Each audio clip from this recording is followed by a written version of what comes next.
nós vamos falar sobre eficácia pessoal, num outro contexto, em que, a partir de uma experiência minha anterior em organizações, trabalho há algum tempo, há muitos anos em organizações, especificamente focando eficácia de desempenho organizacional, eficácia de desempenho empresarial, eficácia de desempenho gerencial, profissional. Comecei a perceber a importância desse trabalho também para a área especificamente de pessoas nas organizações, e comecei a disseminar isso no contexto do comportamento organizacional. E vislumbrei também a possibilidade de extrapolar esses limites da seara organizacional e para a vida das pessoas fora desse contexto, para a vida pessoal como um todo, que inclui, obviamente, o lado laboral, que faz parte da vida. E aí comecei a fazer adaptações desses conceitos aplicáveis em processos organizacionais para a vida. E aí foi que elaborei esse trabalho, que eu intitulei Eficácia Pessoal para uma Vida Criativa. Vou explicar ao longo da nossa conversa o que eu estou chamando de eficácia pessoal, o que eu estou chamando de vida criativa, e vamos fazer uma viagem por esses caminhos. E eu começo a nossa conversa com uma figurinha ali do Sísifo, né? Que é um mito grego, todo mundo conhece, o mito de Sísifo, que foi condenado à morte 2 vezes por Zeus, e ele conseguiu burlar essa ordem de Zeus e 2 vezes escapou da morte, enganando a Zeus. E Zeus, então, para castigá-lo de uma forma mais incisiva, condenou-o a ficar vivo, sim, porém, com uma atribuição específica, que é aquela de, todo dia, levar uma pedra até o topo de uma montanha, e quando está chegando no fim do dia, quando ele finalmente consegue chegar lá no topo da montanha, essa pedra rola de volta para a base da montanha. E ele tem que, novamente, retornar, pegar essa pedra e fazer o mesmo processo de levá-la para cima da montanha. Então, por que isso tem a ver com a nossa conversa? Tem a ver com a vida. Com a vida, o que é que nós estamos fazendo da nossa vida? Será que nós estamos, eventualmente, carregando uma pedra, todo dia a mesma pedra, e ela retorna para a sua base, como esse mito de Sísifo? Esse questionamento que eu vou ter aqui ao longo desse dia com vocês.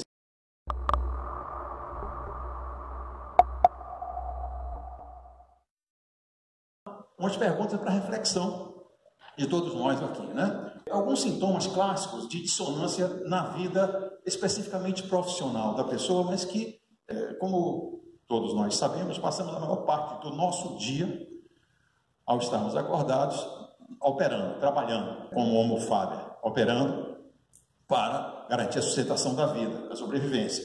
Então, não há como desvincular esse lado estritamente pessoal do lado profissional. É um vínculo muito estreito dessas duas dimensões.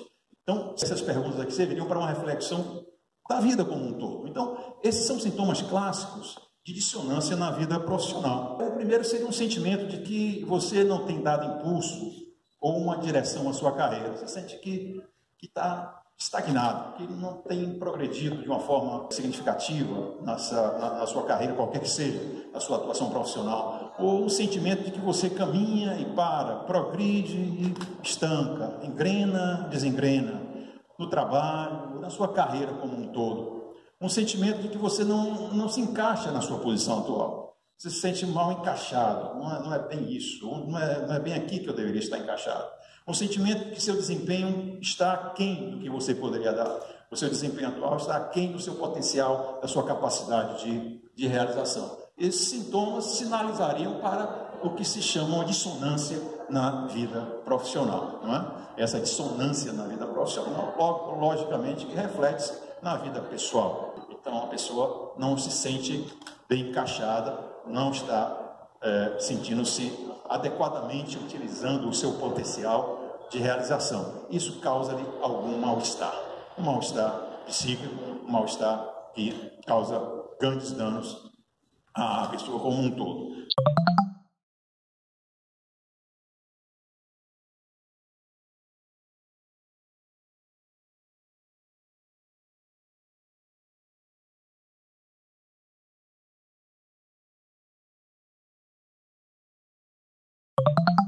Não se sintam frustrados se vocês conseguiram se encaixar na maioria daquelas condições, daqueles sintomas. Isso aqui é muito clássico. Apresento para vocês pesquisas recentes feitas em relação a esse tema, cujo título é em relação à frustração com a vida profissional. 60% dos brasileiros pesquisados, foram 1.006 pessoas pesquisadas, 60% das pessoas já pensaram em largar tudo para tentar uma nova carreira. Isso é muito significativo, né? 60%, mais da metade das pessoas pesquisadas, já pensaram em largar tudo para tentar uma nova carreira.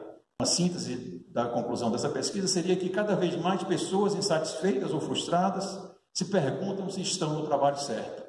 E isso é observado em diferentes estágios da vida profissional, em diferentes estágios da carreira. Uma outra conclusão de uma outra pesquisa, agora pela Reis Consultoria, juntamente com a Insper, de 7.500 pessoas em 21 capitais do país. Chegou à conclusão que 80% dos gestores, então cargos gerenciais no país, querem trocar de emprego. Olha que coisa importante, significativa, né? 80% dos que dirigem as empresas brasileiras se sentem frustrados no que eles fazem no trabalho. Isso é muito significativo, né? Se sentem mal resolvidos em relação à vida profissional. E uma síntese dessa pesquisa seria que o desenvolvimento pessoal e profissional é a principal razão para executivos quererem trocar de emprego. Eles não se sentem se desenvolvendo como pessoas, nem se desenvolvendo profissionalmente. Então, esse mal-estar no trabalho, essa insatisfação na vida profissional, a pessoa leva para casa. Não tem como, não é? Ela não pode ser infeliz no trabalho e chegar em casa e se tornar, não sai do inferno e vai para o paraíso. Isso não existe, né?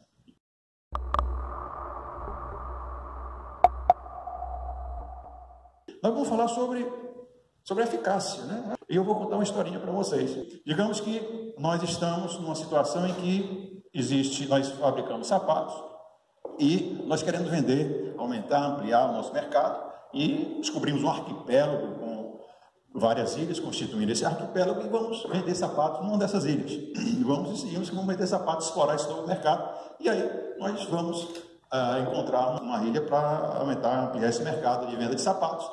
Bom, então o que acontece? Nós fazemos toda a análise, o planejamento da viagem, nós vamos decidir qual é o tipo de transporte que a gente vai utilizar, se é barco a vela, se é barco a motor, né? Se é jangada, o que é, e quanto tempo, e selecionamos a rota mais adequada possível para gastar o mínimo de combustível, precisar de um mínimo de pessoas, e todo esse processo foi analisado com muito critério, né? E aí chegamos numa determinada ilha, com muitos sapatos lá, carregados pelo transporte, desse planejamento todo que eu falei para vocês, e descobrimos, quando chegamos, desembarcamos na ilha, que nessa ilha as pessoas não usam sapatos, né?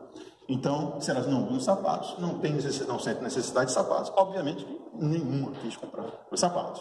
Verdadeiro desastre.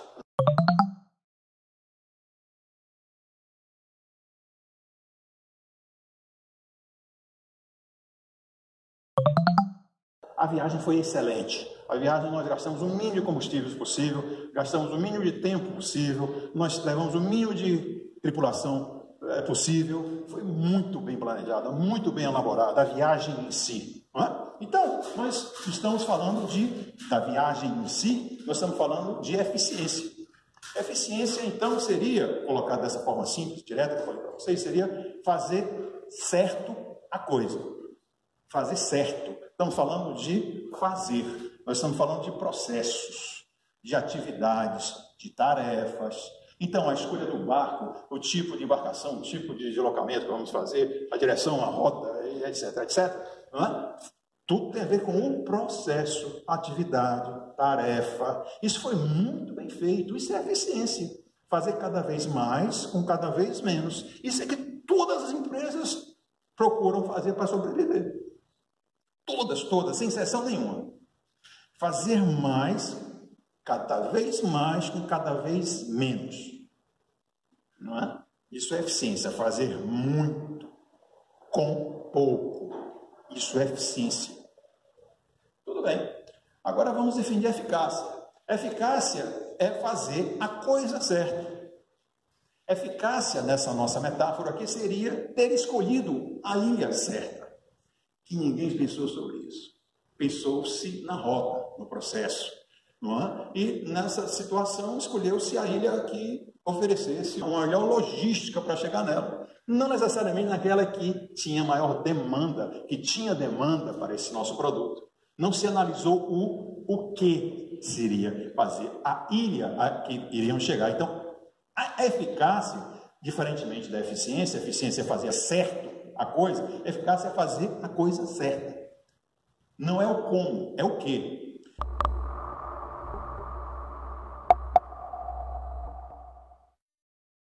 O que a gente não conhece, a gente teme, não é? Nos amedronta, não temos certeza sobre isso que está aqui e não temos certeza sobre isso que está aqui para dentro. Nem um mundo subjetivo, nem um mundo objetivo. Isso nos causa uma situação de ansiedade, de instabilidade emocional, de angústia existencial. E a saída que inconscientemente nós elaboramos e desenvolvemos para essa condição, para escape dessa condição, dessa ansiedade existencial que nos massacra continuamente, é nos alienarmos. Nós nos tornamos alheios a nós mesmos. A palavra alienação vem de alheio, alienígena, então está fora de si mesmo. Quando nós nos afastamos de nós mesmos, nós nos tornamos um outro ser, adequado, adaptado a essa condição, para sobreviver nessa condição de estabilidade que nós estamos submetidos. Nós nos tornamos um outro eu, nós nos tornamos um outro ser, aviltamos o nosso ser essencial. Então, essa condição nos causa mais desequilíbrio ainda, mais mal-estar, mais desajuste interior. E, portanto, essa disseminação que nós temos, cada vez mais intensa, desse mal-estar psíquico na sociedade contemporânea. A vida criativa, o que nós estamos falando aqui de criação, não devemos confundir com criatividade, com engenhosidade, não é essa a perspectiva que nós estamos aplicando aqui. Nós estamos aqui aplicando criação, vida criativa, num conceito de criação da própria vida, criação da essência, a potencialização da essência do nosso próprio ser. Isso é que nós estamos chamando aqui de uma vida criativa, a criação de nós mesmos, nós nos vendo como um processo de criação de nós mesmos por nós mesmos. Isso é que é a busca de uma vida criativa, criar-se a si mesmo, porque nós não nascemos prontos como seres humanos. Nós nascemos com um potencial, com o daimon, com a potencialidade de, mas a maior parte não chega lá.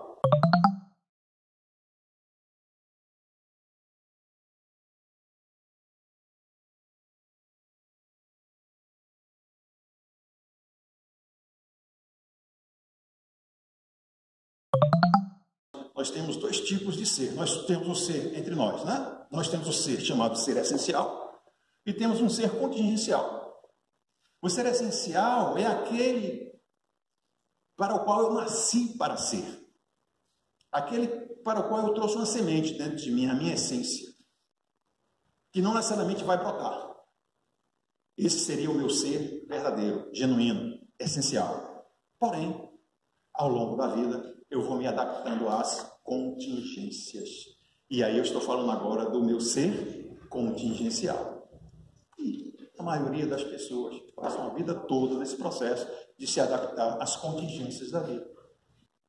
E, como o Garcés Ortega, espanhol, filósofo, disse isso uma vez, perguntaram para ele, quem é você? Aí ele disse assim, eu sou eu e as minhas contingências. Então, nós nos tornamos seres contingenciais, adequados às demandas da vida, que não necessariamente tem a ver com as demandas internas, nossas, verdadeiras, genuínas, do ser essencial. Isso aqui é como se fosse alguma coisa parecida com o Sísifo adaptado para o mundo contemporâneo. Talvez nós nos vejamos ali como esses bonequinhos que estão aqui correndo, subindo, descendo para voltar para o mesmo lugar de novo, subindo, descendo, correndo, descendo para o mesmo lugar de novo, sem saber para onde estamos indo. Estamos sendo super eficientes, estamos fazendo esse trabalhinho aí, da forma mais eficiente possível. Lembra da eficiência, fazer mais com menos? Mas o quê? Para quê? Não temos tempo para perguntar isso. Eficácia? Não dá tempo para a gente parar para pensar sobre isso. não é? Estamos fazendo cada vez mais e nos estressando cada vez mais. A verdadeira pandemia da modernidade é a pandemia do estresse nas organizações e adoecendo em consequência disso. O estresse não é de graça. Ele desestabiliza as pessoas, ele adoece as pessoas, ele causa problemas graves. Ficamos todos excessivamente ocupados com o que ocorrer aleatório da vida. O que nos acontece contingencialmente, de uma forma aleatória. É o que aparecer na frente, estou me ocupando com aquilo, ocupado. Essa palavra é chave para a nossa conversa. E ficamos sem tempo para agregar valor.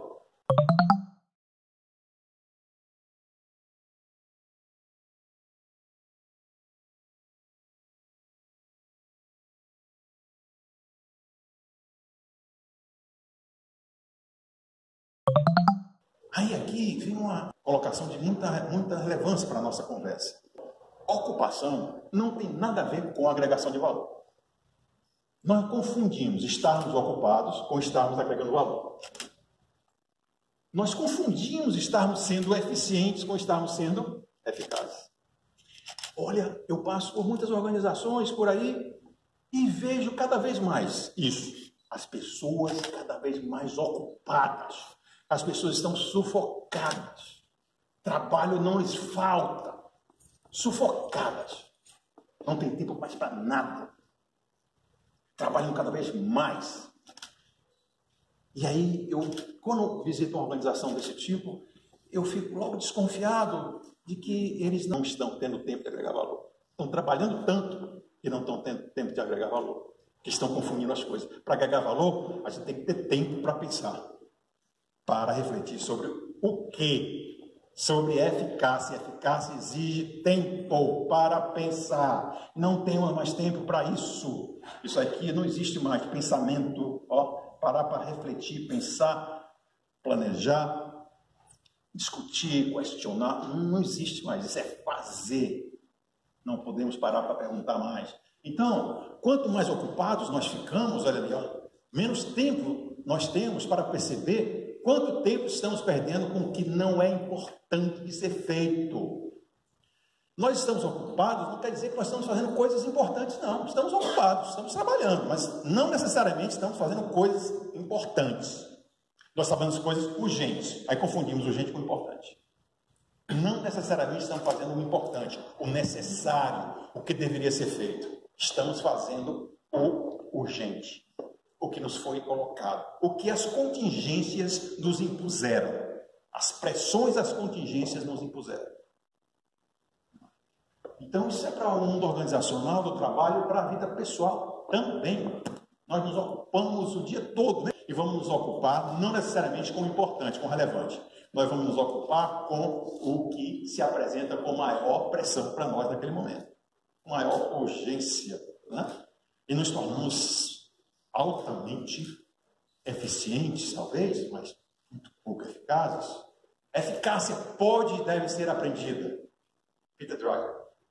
Desenvolvida, adquirida, exercitada.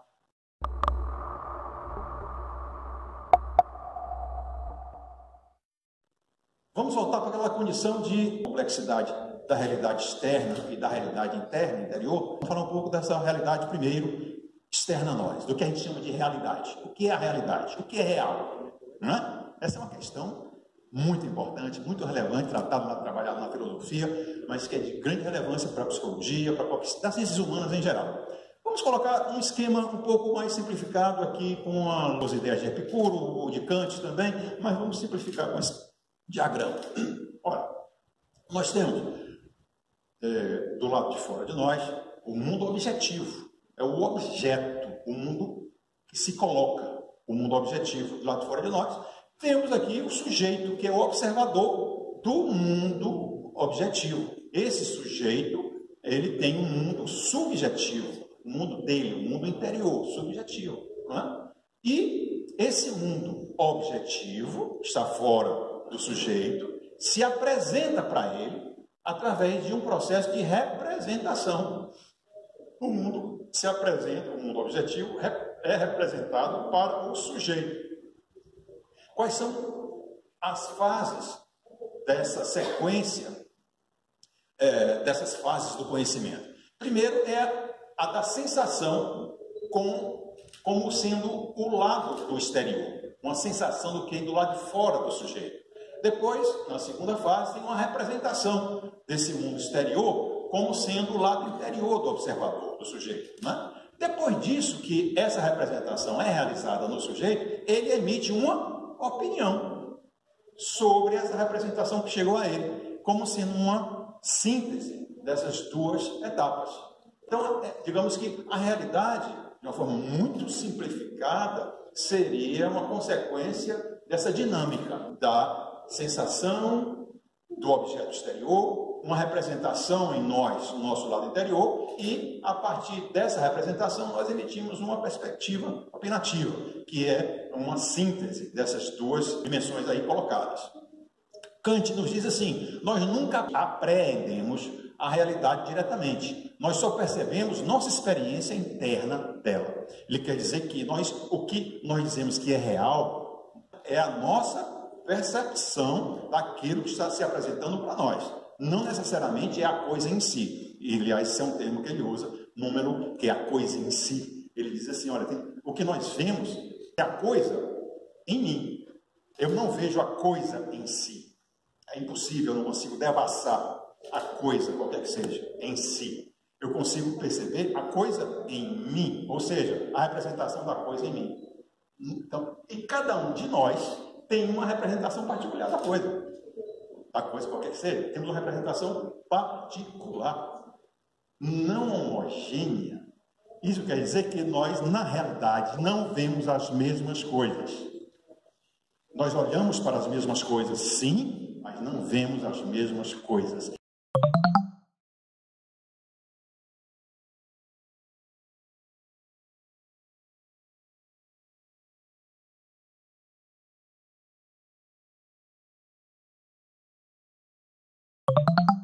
E aí, como cada um de nós percebe o mundo de uma forma diferente, cada um de nós pensa que o seu mundo é o mundo como um todo.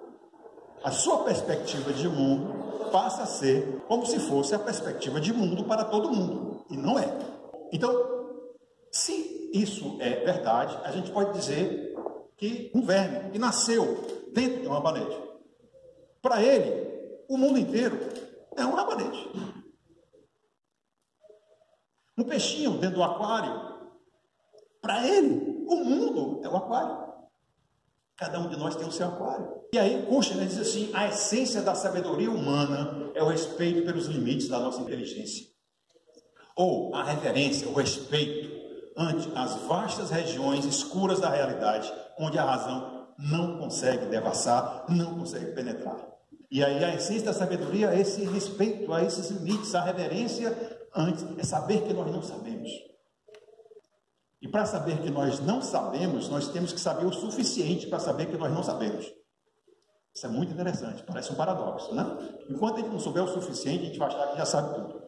Quando a gente souber mais, a gente vai ver que a gente não sabe nada. Niels Bohr é um físico norueguês, quântico, já faleceu. Ele diz assim para a gente, em relação a essa questão da complexidade da realidade. Há dois tipos de verdade. Verdade. Isso é verdadeiro, isso é verdade. O que é verdade? Vamos nessa linha. Ele diz assim, existe uma verdade chamada verdade superficial. E existe a verdade outra chamada profunda. Então existe a verdade superficial e a verdade profunda. Qual a diferença? Ele diz assim, a verdade superficial é aquela cujo oposto dela é obviamente errado. E a verdade profunda é aquela cujo oposto a ela é tão certo quanto ela mesma. Então há verdades profundas que o oposto dessa verdade é tão verdadeira quanto a verdade colocada. Paradoxal? A vida é paradoxal. Nós não temos certeza de nada. A realidade é essa. Não temos certeza de nada. Nós achamos que temos, que sabemos, que já podemos afirmar.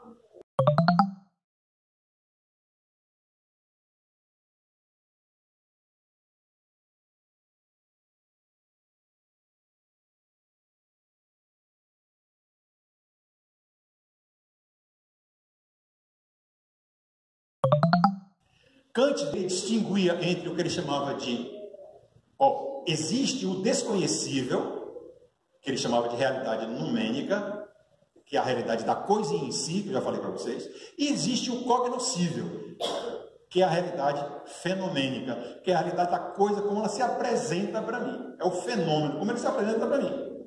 Então existe a realidade numênica, do desconhecível, e a realidade fenomênica do cognoscível. Ele está falando, em outras palavras, o que o Bois Reymond, fisiologista do século XIX, estabeleceu os limites do conhecimento entre as coisas que nós não sabemos ainda, ignoramos, e as coisas que nós nunca saberemos. Então existem as coisas que nós ainda não sabemos e que um dia poderemos saber, sim, mas, amigo, existe aquele conjunto de coisas que não adianta, nunca chegaremos lá. Estamos batendo na porta do que se chama de mistério. Mistério. Mistério não tem explicação. Mistério não tem uma solução, ele não é um problema. E a gente procura explicação para mistérios, perdendo tempo com explicação para mistérios que ele não tem resposta, não tem problema, não é um problema, não tem resposta. O mistério não tem solução. Ele não deve ser explicado, deve ser reverenciado. É outra coisa. Nessa linha, Schumacher fala assim, existem dois tipos de problemas, os problemas convergentes e os problemas divergentes. Olha como isso é interessante. Os problemas convergentes têm uma solução.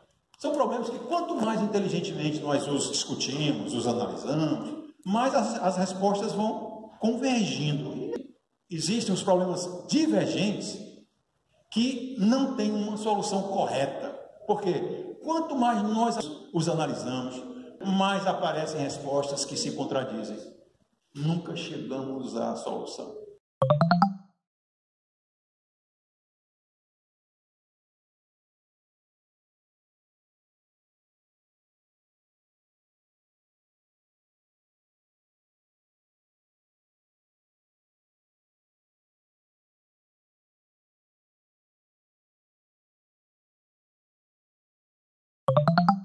Eu estou falando isso para vocês nesse contexto de complexidade do que a gente chama de real, de realidade, para a gente perceber as nossas limitações e focar melhor o que nós podemos fazer nessa condição.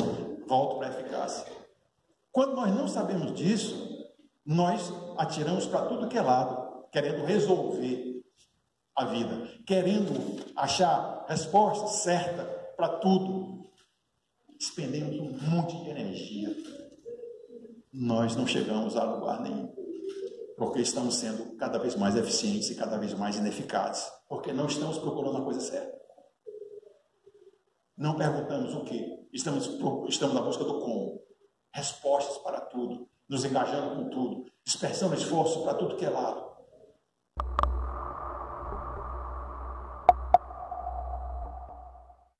Uma outra questão que complica um pouco mais, ou muito mais, essa situação de complexidade da realidade, é que, além da realidade ser em si muito complexa, e nós não conseguimos devassá-la, por outro lado, nós temos limitações funcionais nossas, específicas, inerentemente ao ser humano. Vamos falar agora da nossa limitação de racionalidade. Nós temos o que se chama de uma racionalidade limitada. Esse é um conceito de Herbert Simon, que foi um vencedor do Nobel nos anos 70, que dizia assim, olha, o ser humano é limitado em conhecimento, em capacidade de aprender e em capacidade de resolver problemas. Então, em função dessa nossa limitação de conhecimento, capacidade de aprender e de resolver problemas, ele desenvolveu, o Simon, postulou o que ele chama de teoria da escolha racional.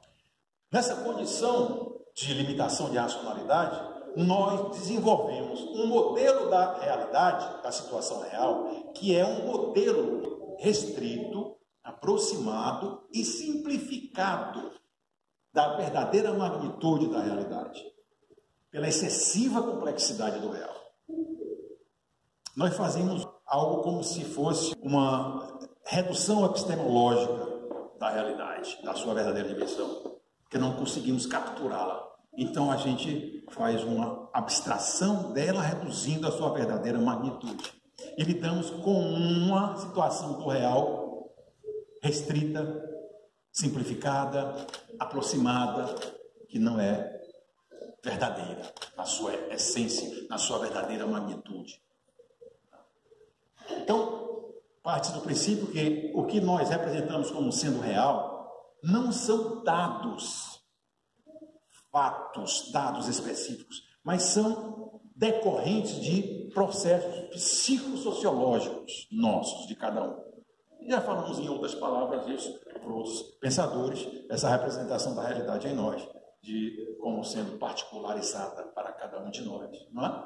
Então, além da realidade ser muito complexa em si, nós temos limitações de percebê-la, de capturá-la pela nossa limitação de racionalidade. Nessa condição, nós desenvolvemos como mecanismo de defesa o que se chama de percepção seletiva. O que é percepção seletiva? Nós simplificamos a realidade objetiva, eliminando das nossas cogitações aquelas partes que não são fundamentais para aquele instante, aquele momento. Porque senão eu sofreria um apagão cognitivo. Nós recebemos tantos estímulos ao mesmo tempo da realidade externa que nós não conseguimos processar. Se a gente fosse tentar processar todos os estímulos que nos chegam aqui, ao mesmo instante, no mesmo segundo, no mesmo momento, nós sofreríamos uma dissonância cognitiva, um apagão, uma instabilidade cognitiva, e aí, como mecanismo de defesa para esse processo, nós apagamos vários canais, focamos um só, e porque não conseguimos prestar atenção para muita coisa ao mesmo tempo, não. Olha a nossa limitação de racionalidade. Nós simplificamos, através dessa percepção, nós selecionamos o que é que eu vou me preocupar agora, nesse momento aqui e agora, porque senão eu entraria nessa condição de apagão cognitivo.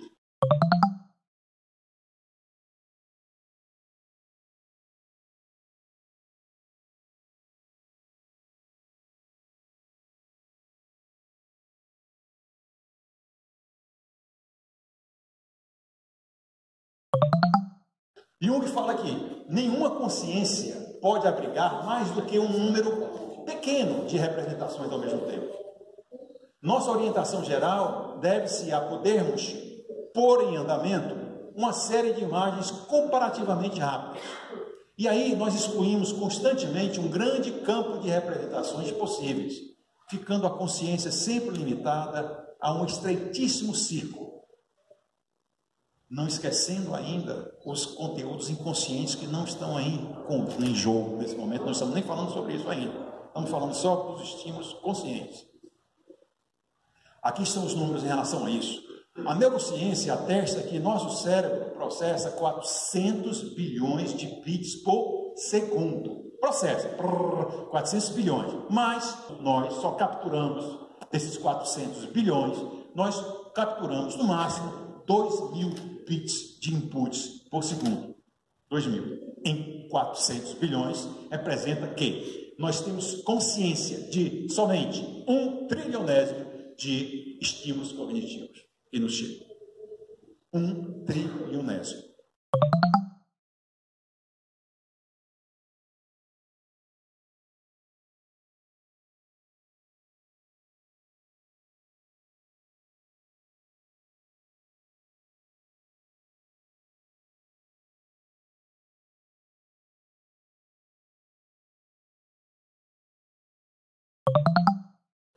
Vejam como nós somos limitados em termos de racionalidade.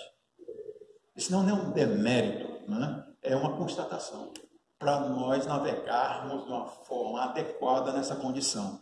Isso é eficácia. Saber e respeitar as nossas limitações. E fazer, nós estamos aqui falando, vamos falar todo dia de fazer bom uso de si mesmo.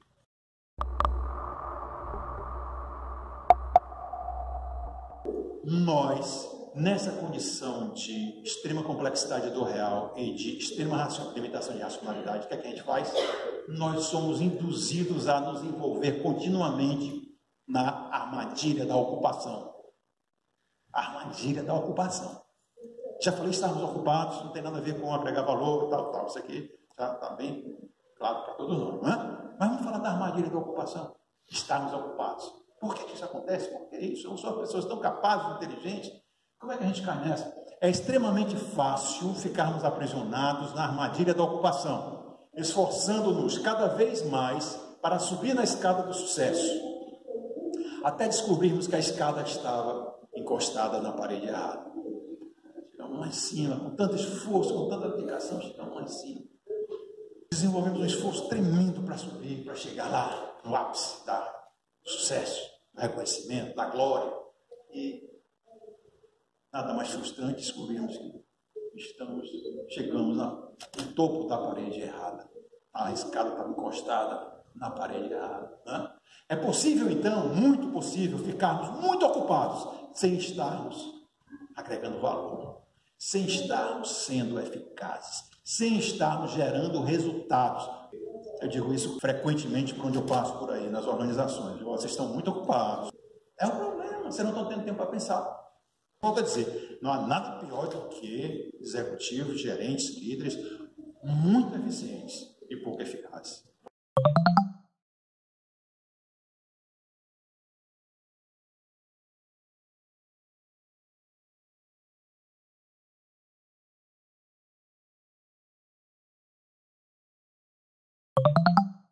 Somos seres ineficazes por natureza. Somos engolidos pelos eventos que acontecem na rotina diária e tendemos a nos engalfiar com o que ocorrer na nossa vida rotineira de uma forma extremamente aleatória. Então, essa é a armadilha da ocupação.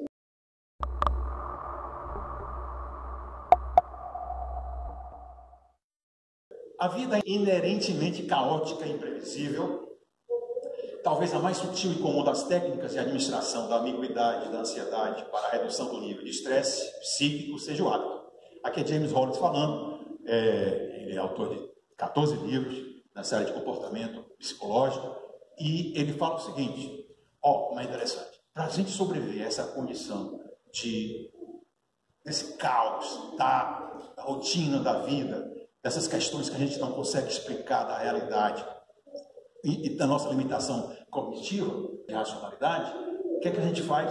Nós desenvolvemos uma série de hábitos rotineiros, padronizamos a nossa vida rotineira para diminuir um pouco essa ansiedade em relação ao desconhecido, ao caótico, ao não explicável, ao imponderável.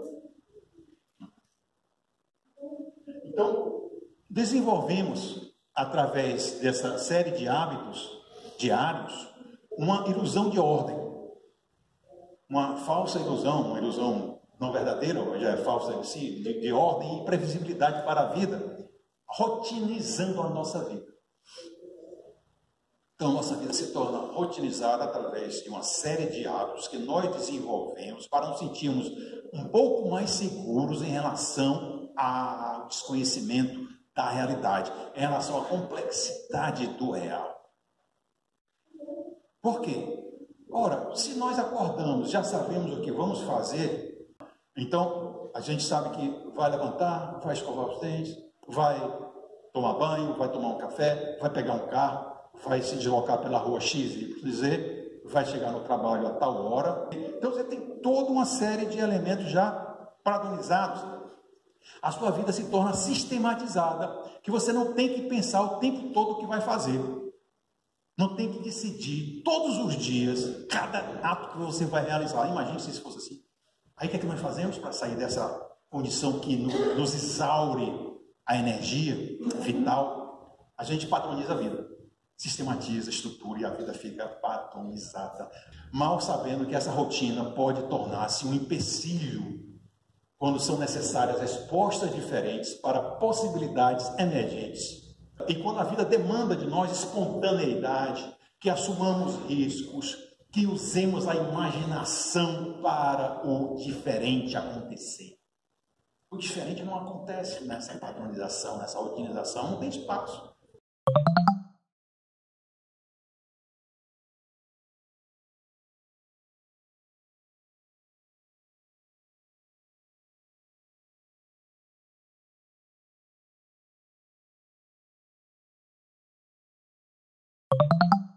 As mudanças na minha rotina nos causam muito mal-estar. Nós não gostamos de mudança na nossa rotina.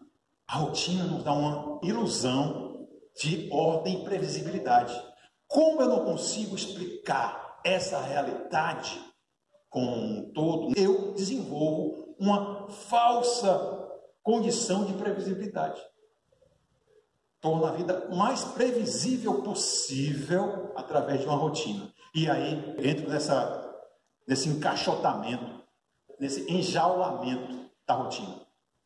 E o novo não consegue entrar. O novo, a mudança, uma nova perspectiva, uma nova dimensão para a vida, não consegue entrar. Nós preferimos continuar nessa situação, não queremos abdicar dessa nossa, como se chamava antigamente, de zona de conforto. Zona de segurança, zona de conforto, na realidade psicologicamente falando, seria isso. Né? Não sair dela representa instabilidade de novo, mal-estar. E eu prefiro continuar na minha jaula. Pelo menos eu estou achando, eu estou protegido.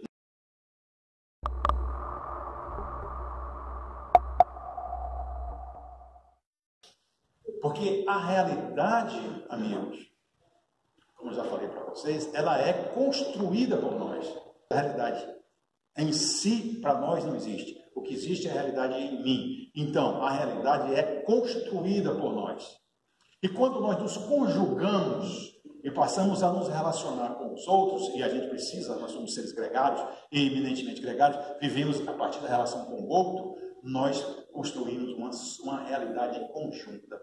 Então a gente passa a dizer agora que a realidade é socialmente construída.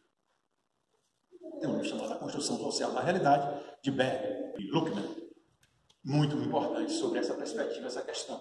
Nós passamos a conviver juntos e nós elaboramos uma explicação para isso que a gente não consegue explicar, conjunta.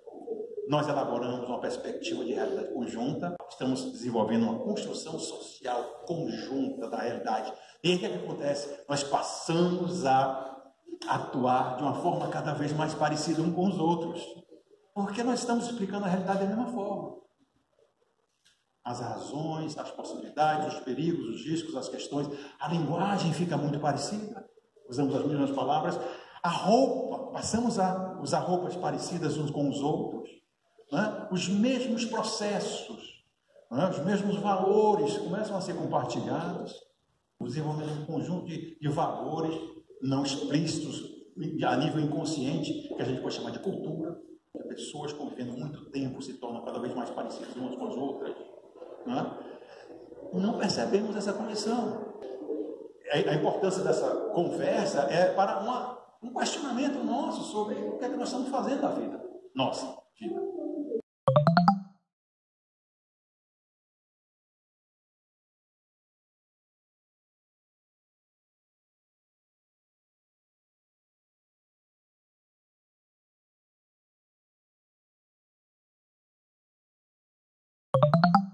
Então, nós convencionamos uma realidade e nos enclausuramos nela a partir de rotinas e não sabemos que estamos enjaulados nessa condição. Temos muita dificuldade de perceber que estamos nessa condição e, mais ainda, de sairmos dela para fazer o que deve ser feito, que não necessariamente é isso que nós estamos fazendo. Estarmos engajados na rotina das demandas diárias, aleatórias, não necessariamente representa que estamos agregando valor à vida. Estamos ocupados. Estamos sobrevivendo. Fato. Estamos sobrevivendo. Não necessariamente estamos agregando valor à vida. Fazendo a coisa certa para nós. Nós estamos vivendo uma vida contingencial. Não necessariamente estamos vivendo uma vida essencial. E aí, gente, nós McDonaldizamos a vida. Nossa vida se torna McDonaldizada. Os aspectos que vão se acrescentando às nossas vidas são sujeitos a regras, procedimentos, com vistas ao cálculo e à previsibilidade, rotinizando a nossa vida.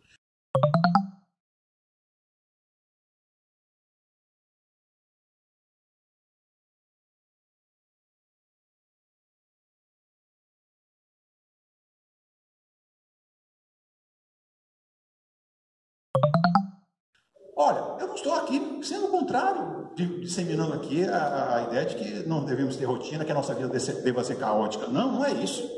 É tentando disseminar com vocês a consciência de que isso é assim, para que nós possamos questionar se a nossa vida, na nossa vida, a rotina que nós estamos desenvolvendo na nossa vida é uma rotina que vale a pena ser mantida, se ela está agregando valor à nossa vida, ou se estamos simplesmente sobrevivendo e, portanto, estamos ocupados com a vida, que é diferente. Estamos ocupados com a vida de estarmos agregando valor à vida. Estamos falando de eficácia pessoal, é o nosso tema.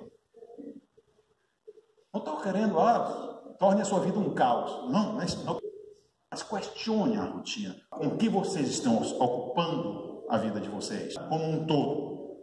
Nessa condição de enjaulamento à rotina, nós tendemos a desenvolver uma verdadeira reverência ao passado. Reverência ao passado. Ficamos emaranhados em armadilhas cognitivas, pressupostos falsos, crenças, práticas, regras não questionadas, tornamos-nos prisioneiros de nossas experiências.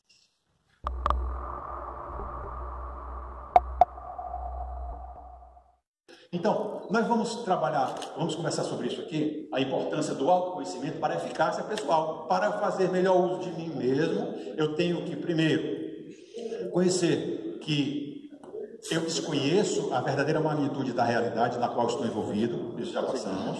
Agora vamos para dentro.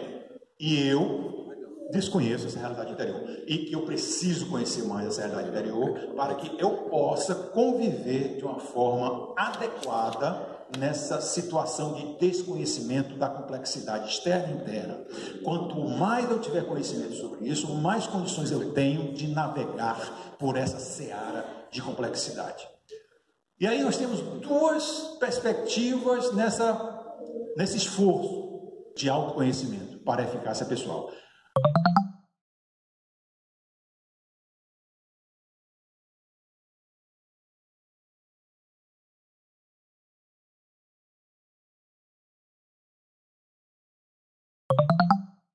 Duas direções específicas, duas atribuições específicas. A primeira delas é buscar o significado da vida minha, da minha vida, não é a vida como um todo. Se eu conseguir explicar alguma coisa sobre a minha vida, está de excelente tamanho. Tente explicar a vida, o que é a vida, que até hoje ninguém conseguiu. Mas se você conseguir atribuir um significado para a sua vida, já será um grande prêmio para você. Então, a primeira perspectiva é encontrar um significado para a sua vida. O que é que você está fazendo aqui? Qual é a ilha a qual você quer chegar? Nós estamos todos navegando, nós estamos navegando muito. Lembra do barco? Na nossa eficiência? Mas onde é que nós estamos querendo chegar? Nessa loucura da vida.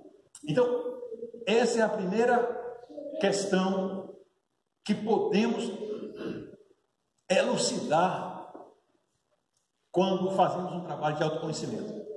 A primeira questão que podemos elucidar, descortinar, desvelar um pouco de grande importância para a nossa vida. Por quê? Porque nos dá um rumo,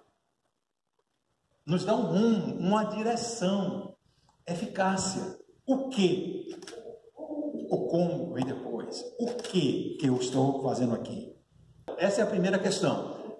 E para a gente conseguir descortinar esse tal do significado para a vida, nós estaremos à busca de descobrirmos qual é a nossa vocação pessoal. Não confundo aqui com vocação profissional, especificamente. Eu nasci para ser engenheiro, para ser médico. Não é isso que eu estou falando. Eu estou falando vocação para a vida. Qual é o seu chamado para a vida?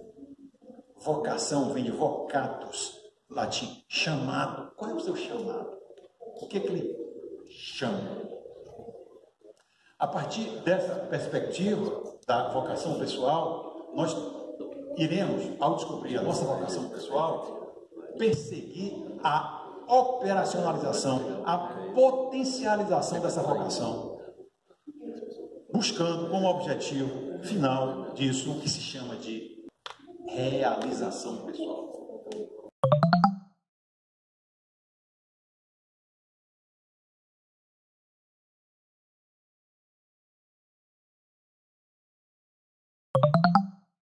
Então, a eficácia pessoal seria o processo que nós deveríamos desenvolver para a consecução da nossa realização pessoal. E o que é realização pessoal? Eu estarei atingindo ou desenvolvendo, me esforçando para a minha realização pessoal quando eu estou potencializando, implementando, operacionalizando, colocando em curso a minha vocação pessoal. Isso é que dá significado para a minha vida. Isso é muito, extremamente relevante. É o V0, é o X0, é a base da questão. É o começo da eficácia pessoal. É o quê? Eu não estou falando de como. O quê? O que é que você quer para a sua vida? Para que você está aqui? Para que você existe? Qual é o significado da sua vida? Qual é o sentido da sua vida? Isso não é automático. Isso não vem carimbado na testa da gente, não. Não está no atestado de nascimento, não.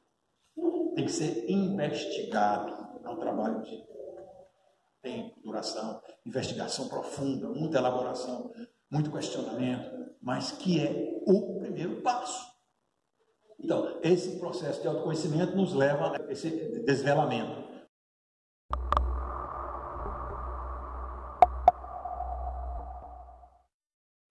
E tem um outro, agora, que de grande significado, de grande importância também nesse processo de autoconhecimento, que é qual é o meu modo operativo, pessoal? Como é que eu funciono como um ser humano? Todos nós temos diferentes formas de funcionamento. Estou falando aqui especificamente de funcionalidade. Isso nós estamos chamando aqui de modo operativo pessoal. Como é que eu funciono? Como é que eu opero? E nós funcionamos de formas diferentes. Só que achamos que todos nós somos iguais. As organizações, por exemplo, partem do princípio que as pessoas são as mesmas, que operam da mesma forma. Então os cargos são definidos. Como se as pessoas fossem robôs, robotizadas.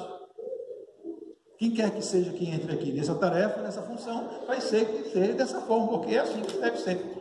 E as pessoas não são da mesma forma, operam de formas diferentes. Nós não cabemos em tudo que é lugar. Nós não cabemos em tudo que é profissão, nós não cabemos em tudo que é carreira, nós não cabemos em tudo que é organização, nós não cabemos em tudo que é trabalho. Nós temos especificidades pessoais de funcionalidade, que são atributos específicos que fazem com que a gente opere melhor sob determinadas condições do que em outras. Então, dentro do contexto de autoconhecimento, nós chegamos no significado da vida, chegamos no modo operativo para fazer bom uso de nós mesmos, conhecendo os meus modos de ser, trabalhar e viver.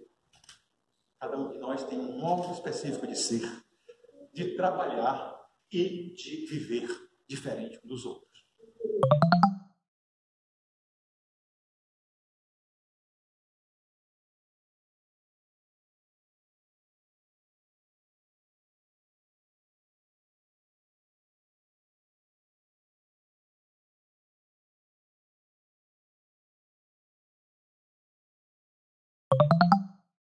Falando sobre modo operativo, todos nós temos formas diferentes de atuar, como, por exemplo, onde é que nós focamos a nossa energia vital. Tem pessoas que focam a sua energia vital no mundo exterior. Elas diriam assim, a aventura está lá fora. Outras focam no seu mundo interior. A aventura está aqui dentro.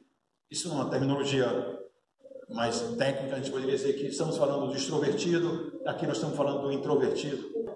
O introvertido e o extrovertido, por exemplo, eles se engajam em mundos diferentes, preferencialmente diferentes. Isso faz diferença na atuação profissional dele. Estou dando exemplo de como o nosso modo operativo influencia no nosso desempenho. O verdinho aqui representa aquele que tem foco externo, o extrovertido. Ele se adequa a um trabalho que tenha muitas atividades concomitantes, variadas, que interagem com outras pessoas, que tem uma dinâmica de ação intensiva. Enquanto que o introvertido, ele trabalha melhor com poucas atividades concomitantes, que utiliza a natureza mais intelectual, com menos pessoas, com tempo disponível para concentrar-se, que não tenha muita interrupção. É assim que ele opera melhor. Estou dando pequenos, poucos exemplos de como as nossas diferenças pessoais fazem diferença no nosso desempenho, como nós atingimos resultados.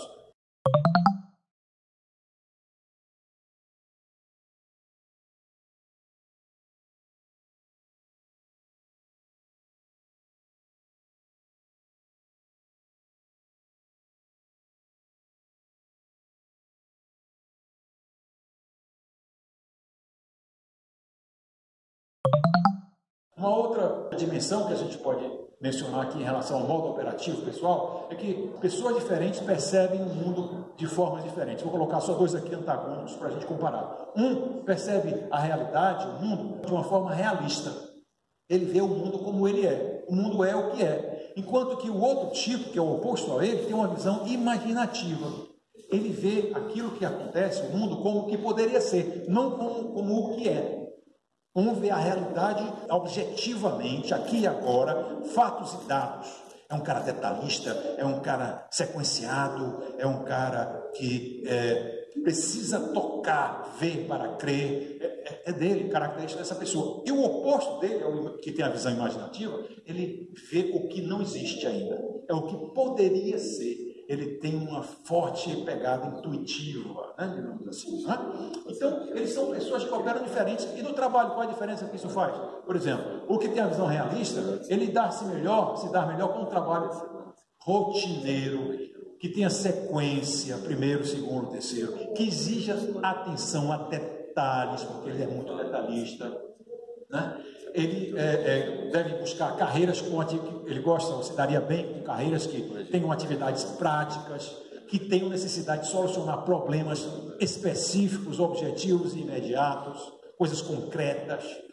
O oposto dele, o tipo visão imaginativa, ou intuitivo, é o contrário. Ele se dá bem com um trabalho que tenha variedade de desafios, que lide com questões intangíveis, carreiras que tenham necessidade de usar teoria, ele gosta muito de reflexão intelectual teórica, que necessite visão de coisas que ainda não existem, ou seja, visão de futuro, planejamento, direcionamento estratégico, coisas desse tipo. Então, pessoas diferentes atuando melhor em condições diferentes de trabalho. Nós não cabemos em todo tipo de trabalho. Nós temos especificidades que nos são próprias.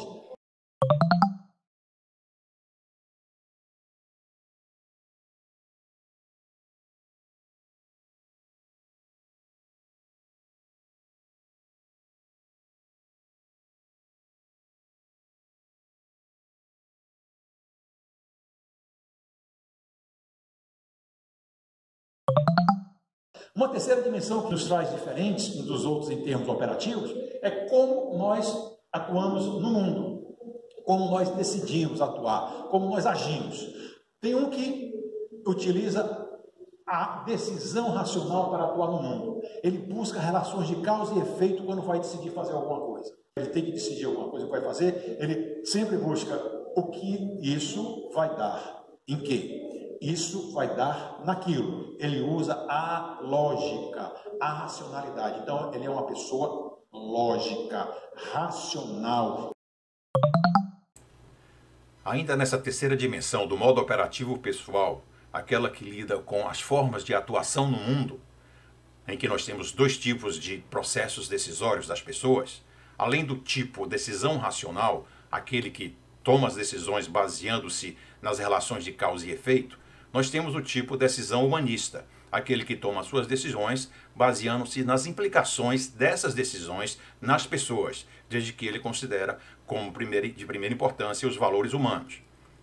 Esses dois tipos se adequam a diferentes formas de trabalho.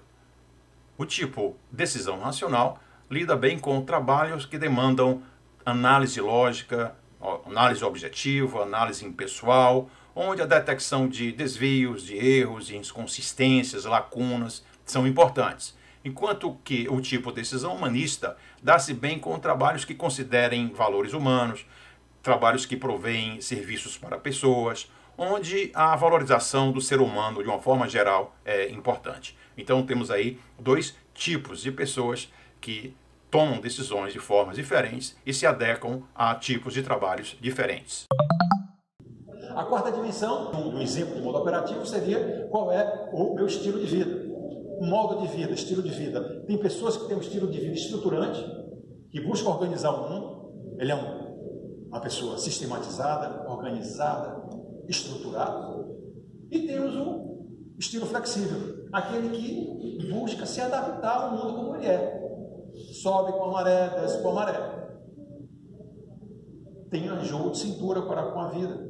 O estilo estruturante se dá bem ou melhor em trabalho que requer sistematização, ordem, rotina, previsibilidade, prazos, resultados palpáveis. O flexível, o estilo flexível, trabalha melhor em atividades que exijam flexibilidade, que exijam adaptação a mudanças, exijam inovação, sem muita rotina, sem prazos muito rígidos, com mais autonomia. É uma outra tribo.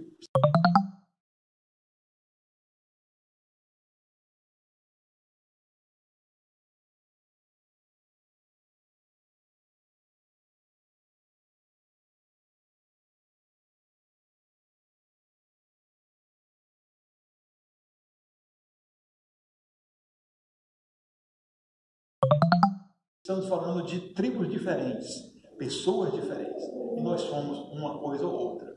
Nós temos as duas sim, mas uma delas prepondera, é mais forte, nessas 4 dimensões que eu apresentei a vocês.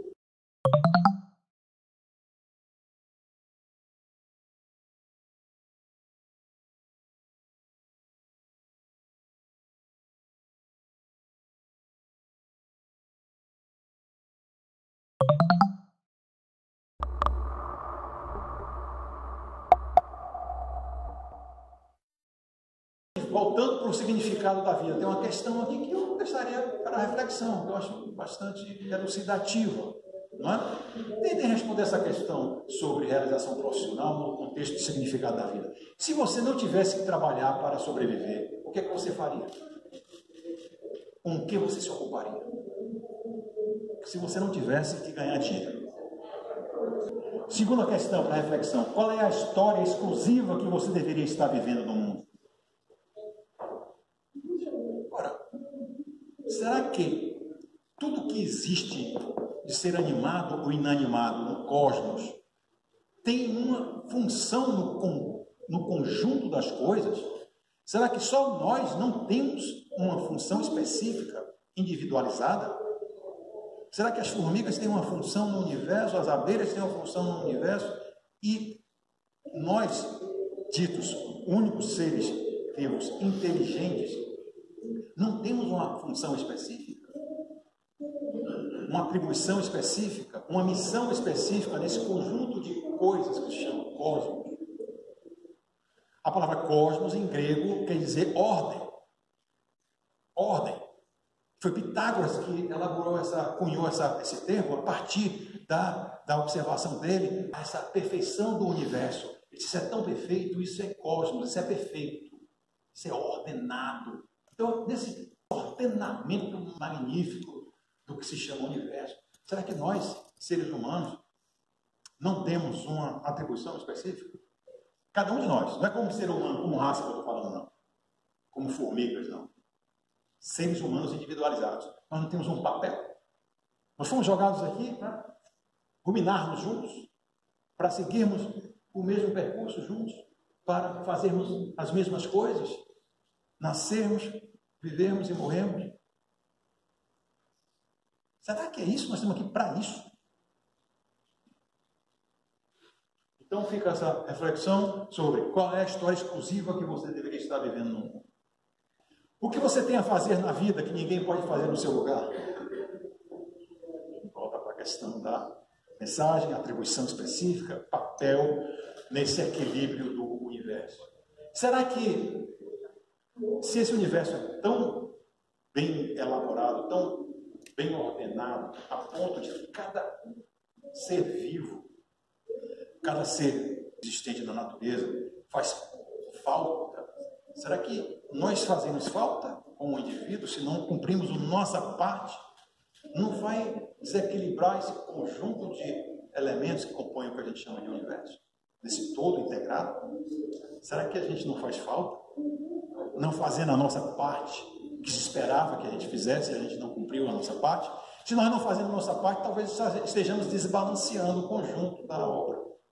será que nós, não cumprindo o nosso papel, a nossa atribuição, nós estamos causando algum desequilíbrio nesse conjunto de coisas? Não sei, é algo para se refletir, para se pensar.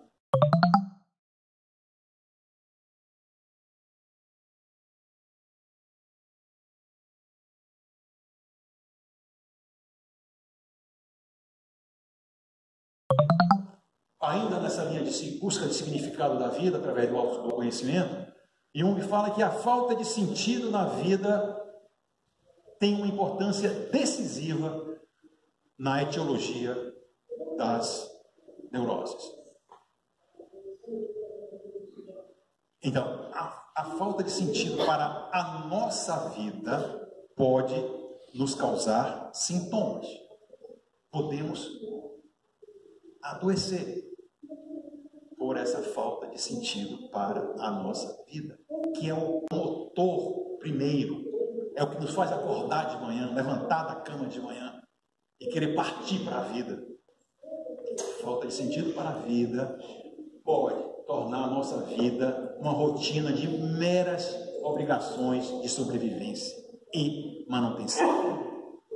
Estamos vivendo feito autômatos, uma vida robotizada. Whitman fala assim: as pessoas enchem-se de afazeres, se ocupam para não terem tempo de pensar em si mesmas. É tipo aquela coisa assim: olha, eu não posso parar, porque se eu paro eu penso, se eu penso eu morro. Então eu tenho que me ocupar. A necessidade compulsiva de sempre se ter algo para fazer, a fim de parecer ocupado, indica a incapacidade do homem moderno de encontrar um sentido na vida.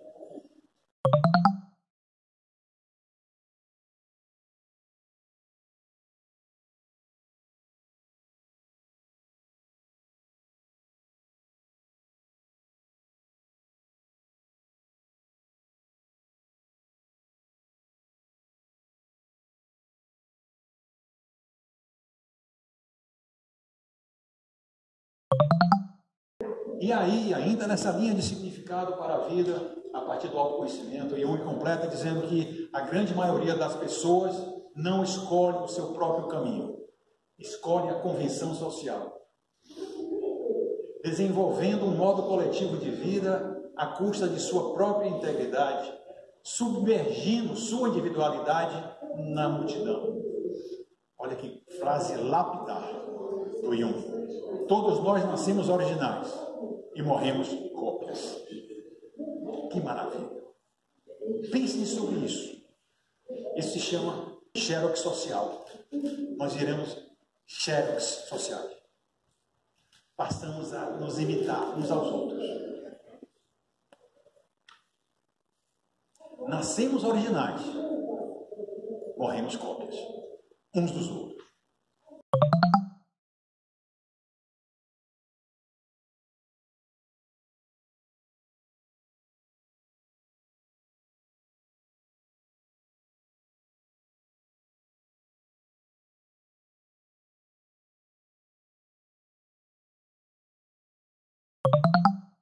E aí, nessa linha, Hollis diz assim que é desconcertante pensar que, ao invés de estarmos vivendo nossa história, possa ser que a nossa história que estamos vivendo. E ainda mais, talvez tenhamos aceito como genuína a versão da nossa história que foi escrita pelos outros. Então, partindo do princípio que todos nós temos um sentido para a vida, vendo a nossa vida como uma história pessoal, um mito pessoal, a nossa vida teria um enredo. A questão aqui é, se eu estou simplesmente copiando os outros, eu estou vivendo na minha história enredos dos outros. Volta a questão da importância do autoconhecimento. Aprendemos a nos mesclar ao ambiente, sermos cada vez mais parecidos uns com os outros para sermos aceitos. E abdicamos do nosso próprio eu genuíno.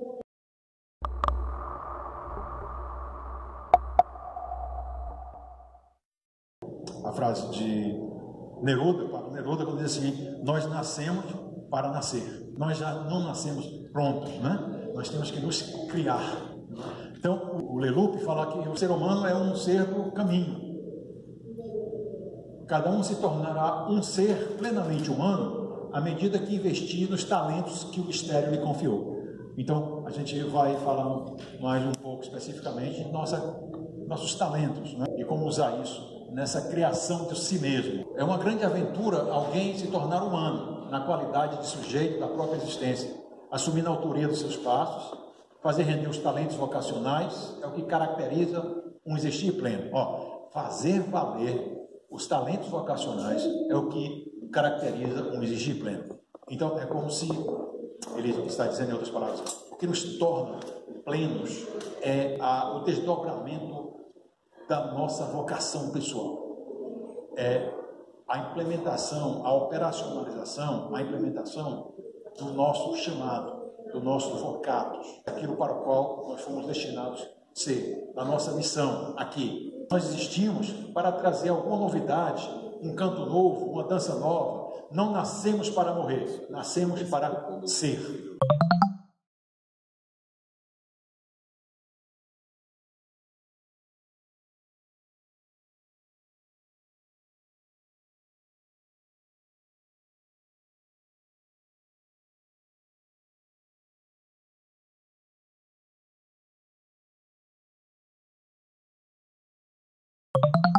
O que é que nos torna um ser extraordinário? Um ser diferente, um ser que é ele mesmo. É aquilo que comumente chamamos de vocação. Vocação pessoal. Um fator não racional que destina o indivíduo a se emancipar do rebanho e de seus caminhos já desgastados. A vocação atua como uma lei superior, da qual não há escape. O indivíduo tem que obedecer à sua própria lei, como se fosse uma voz interior, daimon, sussurrando para ele sobre caminhos maravilhosos. Qualquer um com uma vocação ouve a voz do seu eu interior. A pessoa é chamada. Jung.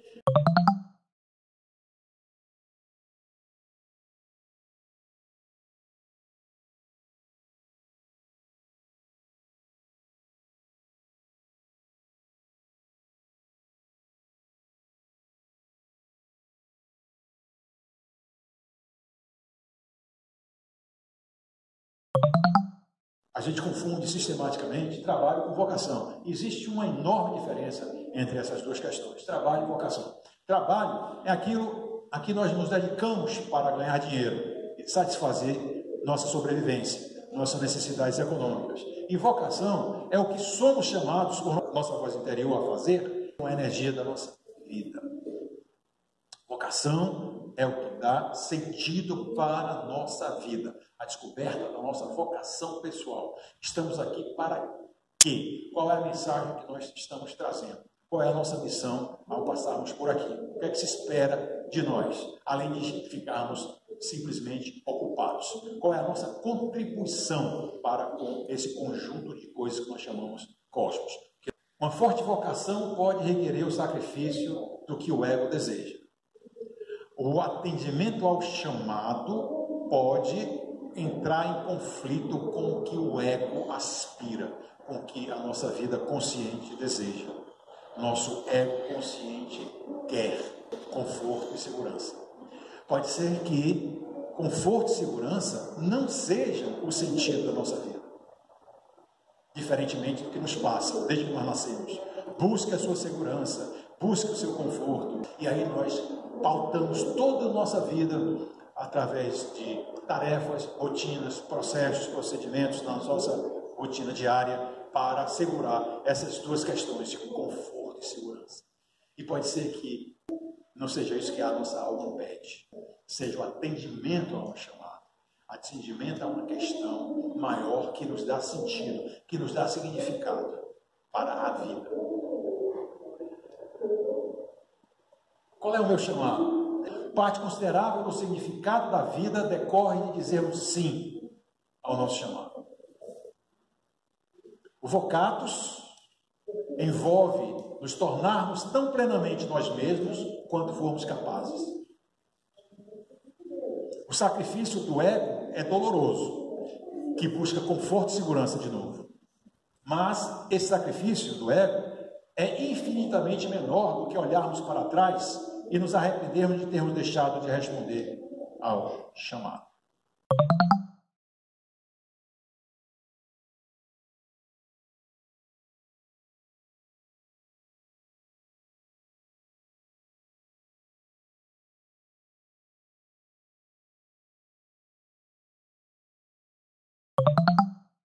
A alma tem suas próprias necessidades que não são bem atendidas por dinheiro e poder. Escolher uma ocupação de vida com base em dinheiro e poder é profundamente destrutivo para a alma. É profundamente castrador para o espírito.